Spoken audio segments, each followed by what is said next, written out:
Less than a year ago, we gathered here for a throne speech to open the 43rd Parliament. Since then, our realities have changed, and so must our approach.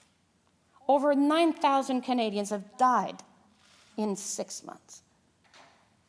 For our neighbors in the United States, this figure is over 200,000. Globally, it's nearly 1 million. But these are not just numbers. These are friends and family, neighbors and colleagues. The pandemic is the story of parents who have died alone, without loved ones to hold their hands. It is the story of kids who have gone months without seeing friends, of workers who have lost their jobs. Welcome back to Power and Politics. That's Governor General Julie Payette a few hours ago delivering the speech from the throne.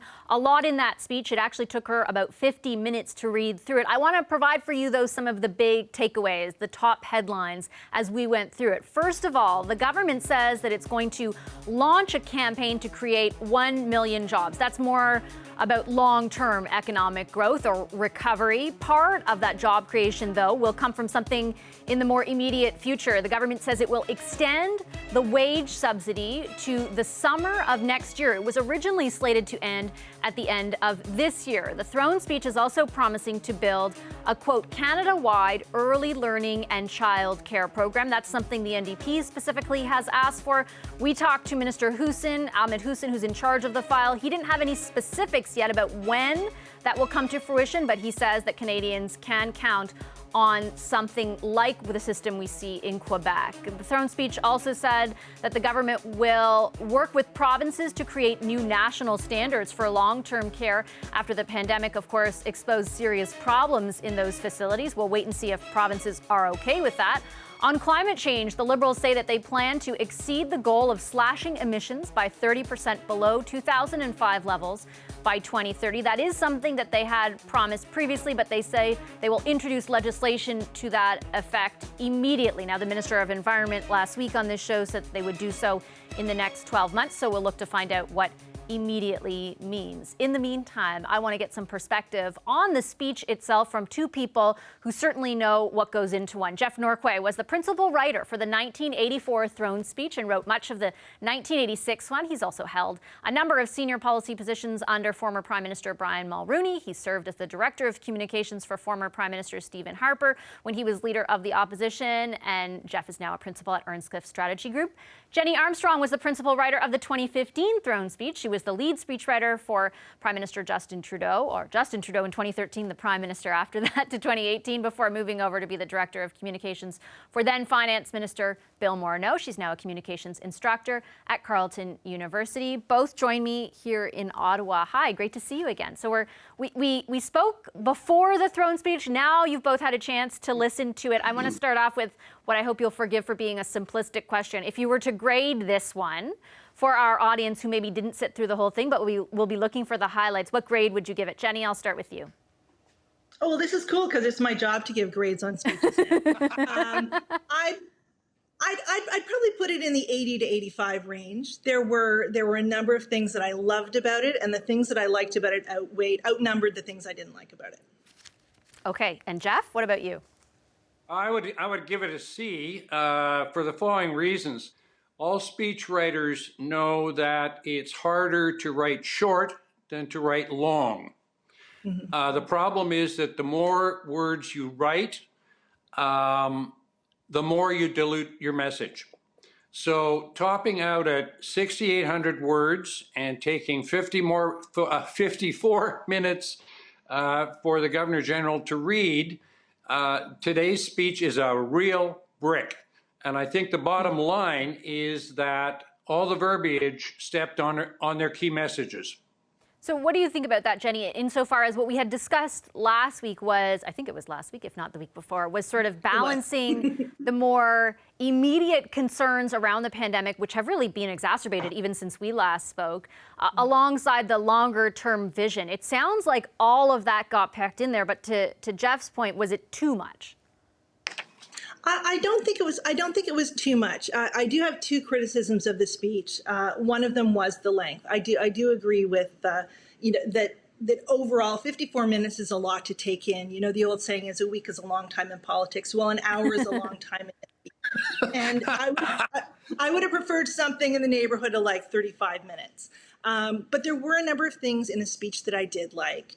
And you touched on one of them with the clip that you played right off the top. I did like when the Governor General talked about the people who have been most affected by the pandemic, in particular when she acknowledged how difficult this has been for children and how difficult it's been for parents and moms in particular. I really love the line, and I know you've given this some attention in your programming, about this not being the time for austerity. Mm-hmm. I think that was one of the key messages in this speech. I don't think any of us watched it expecting an austerity speech, but I love that the government just came out and said it. And the third thing that I liked, and I'll be listening for this in the Prime Minister's speech in a few minutes, was a very specific set of words, and like cheers to the writer who came up with it. And those words were courage and common sense.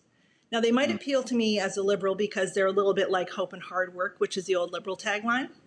But when I think about what it's going to take for us as individuals, in our families, in our homes, in our communities, to get through this pandemic and come out the other side, I love the phrase courage and common sense. I think it's a winning phrase. And I really, if I were the Prime Minister's speechwriter today, I'd make sure that he reiterated that tonight, because I think it's a message people need to hear.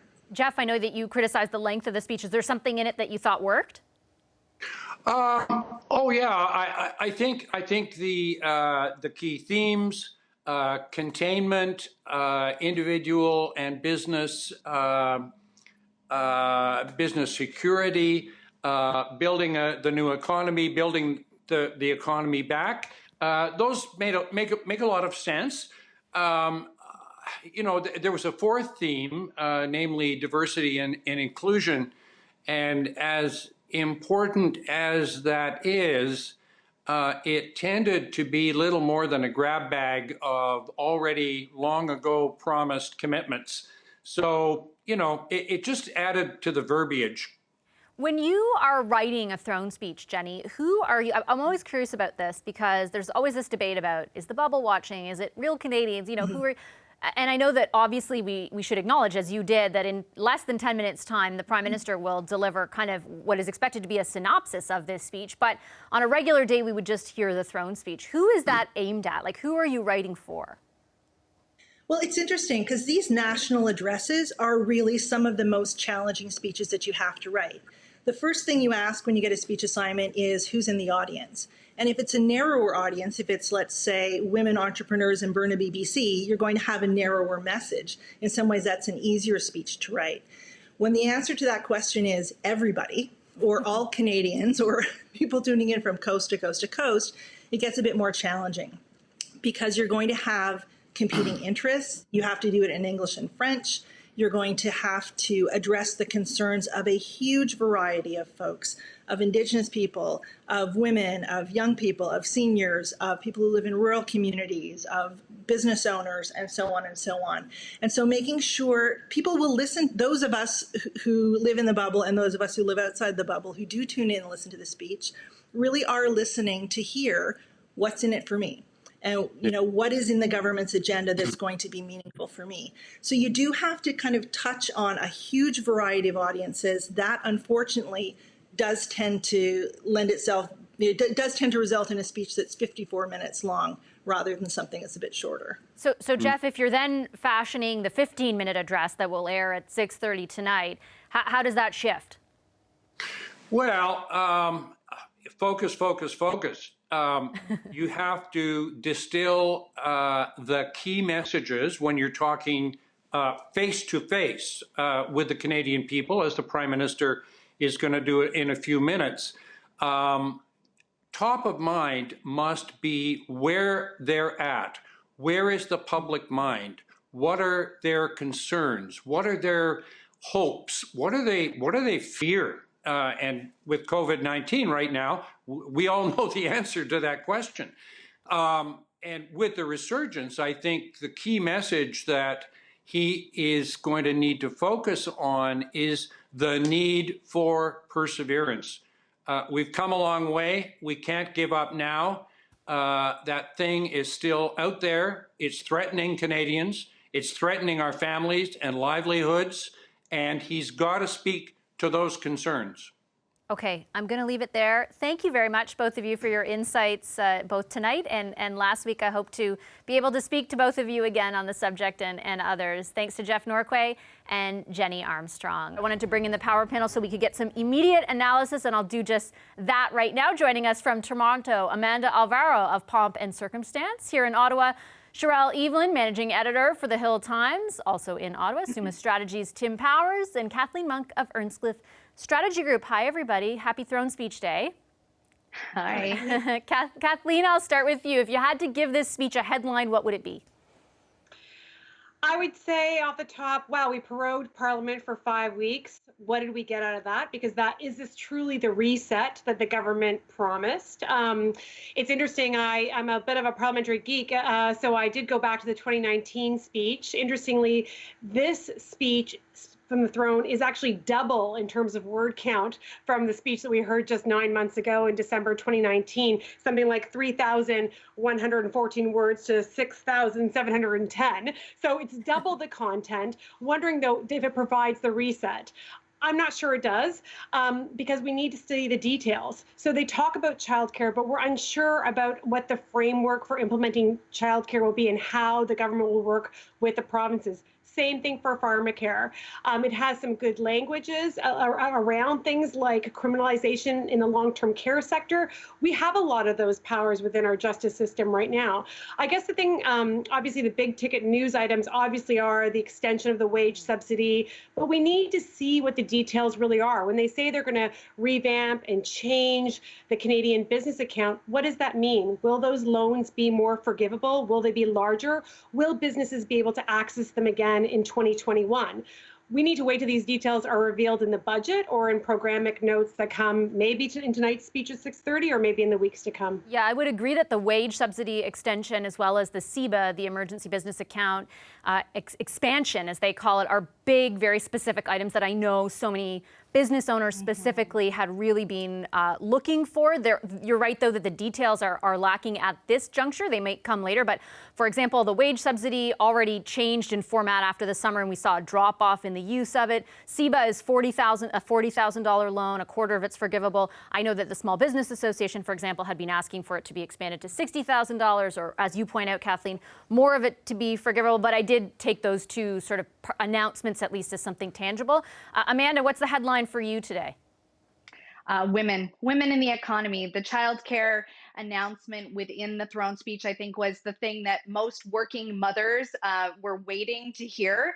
And, while the speech is long, you can't also criticize the fact that there aren't enough details, because those are the things that come after the fact. But the fact that finally a government has had the guts to say, we will invest in women, we'll invest in working mothers, we will create a Canada-wide childcare system.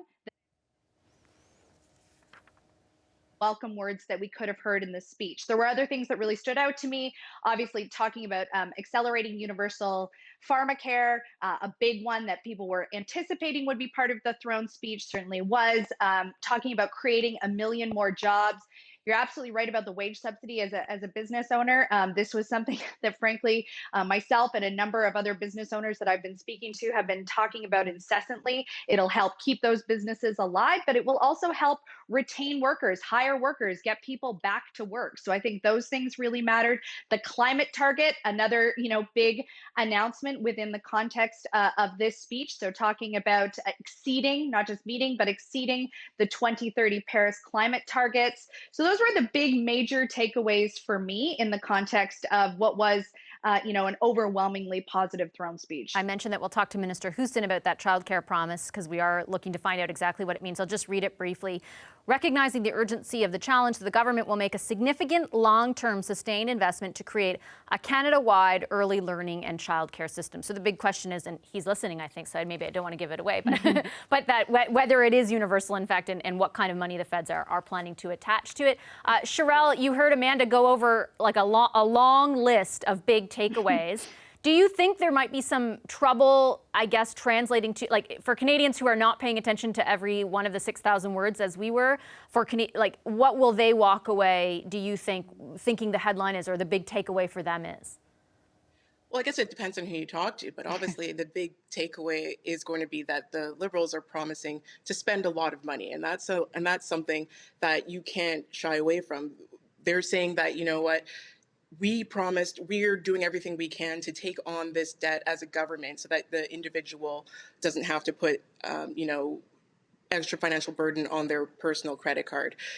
That's going to take a lot of money, and there's a lot of investment in this throne speech, and those investments, whether they're good or bad, depending on which side you fall on, they're going to cost money, and we don't know how much money, and we don't have a timeline right now for when we're going to know exactly how much money, because there is no budget planned, there is no timeline for a budget.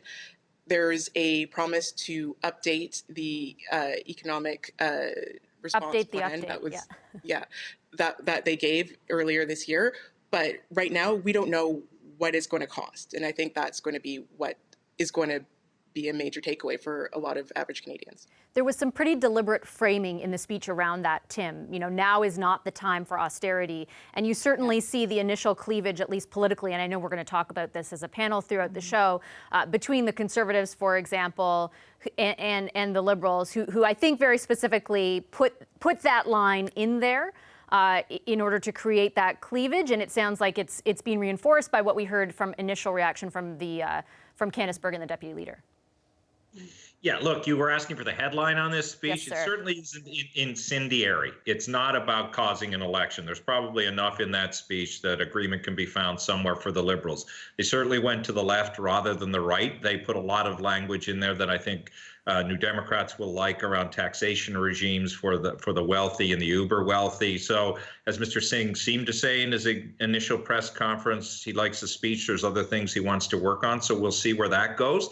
But talking about cleavage, Vashi, if you're in Newfoundland and Labrador, if you're in Alberta, if you're in Saskatchewan, you didn't hear very much at all about the future of your resource industries as they are in current state. There was language about transition and net zero, but nothing further beyond that. And that's probably not surprising, but it will be disappointing to many people in those regions. You've also heard a little bit of the predictable pushback from certain governments, like the government of Quebec, about pushback into provincial jurisdictions as it relates to health and pharmacare and other things. I think that's part negotiation by the federal government as well, as they look to continue to talk to the provinces about the monies that the provinces want. So no big wow out of this throne speech.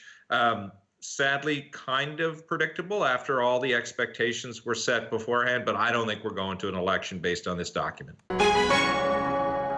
Hi, I'm Vashi Capellos, host of Power in Politics. See more of our show by subscribing to the CBC News channel or click the link for another video.